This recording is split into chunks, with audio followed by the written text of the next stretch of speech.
Sir ನಮಸ್ಕಾರ. ನಮಸ್ತೆ. Sir ತಮ್ಮ ಹೆಸರು? ಮೋಹನ್ ಅಂತೇಳಿ. ಓಕೆ.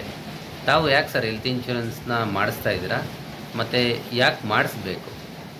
ಓಕೆ, ಇವತ್ತಿನ ದಿವಸ ಹೆಲ್ತ್ ಇನ್ಶೂರೆನ್ಸ್ ಯಾಕೆ ಮಾಡಬೇಕು ಅಂತ ಹೇಳಿದ್ರೆ, ಇವತ್ತಿನ ಹಾಸ್ಪಿಟಲ್ಸ್ ಏನಿದೆ ತಾವೇ ಎಲ್ಲ ಜನಗಳಿಗೂ ಗೊತ್ತಿದೆ.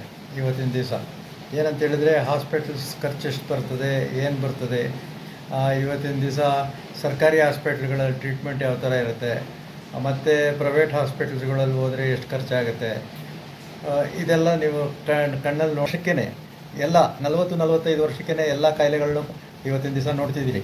ಇವತ್ತಿನ ದಿವಸ ಬರ್ತಿರೋವಂಥ ಕಾಯಿಲೆಗಳು ಕಿಡ್ನಿ ಮತ್ತು ಲಿವರ್ ಪ್ರಾಬ್ಲಮ್ಸ್ ಮತ್ತು ಹಾರ್ಟ್ ಪ್ರಾಬ್ಲಮ್ಸ್, ಇದಕ್ಕೆಲ್ಲ ಸಣ್ಣ ಪುಟ್ಟ ಹಣ ಸಾಲೋದಿಲ್ಲ.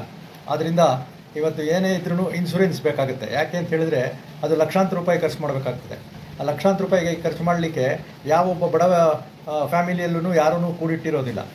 ಆದರೆ ಸಾಲ ಮಾಡಿ ನಾಳೆ ದಿವಸ ಎಲ್ಲರನ್ನೂ ಕೇಳಿದ್ರೂ ಯಾರೂ ತಮಗೆ ಸಹಾಯ ಸಿಗೋದಿಲ್ಲ. ಆದರೆ ಇವತ್ತಿನ ದಿವಸ ಏನು ಇನ್ಶೂರೆನ್ಸ್ ಅಂತ ನೀವು ಮಾಡ್ತೀರಿ, ನಿಮ್ಮ ಜೀವನದಲ್ಲಿ ಅದು ಸಕಾಲಕ್ಕೆ ಸಹಾಯ ಆಗುತ್ತೆ ವಿನ ಎಲ್ಲರಿಗೂ ನಾನು ತಿಳಿಸೋದು ಇಷ್ಟೇ, ಜಾಸ್ತಿ ಆಗಿದೆ ಮಕ್ಕಳಿಗೆಲ್ಲ.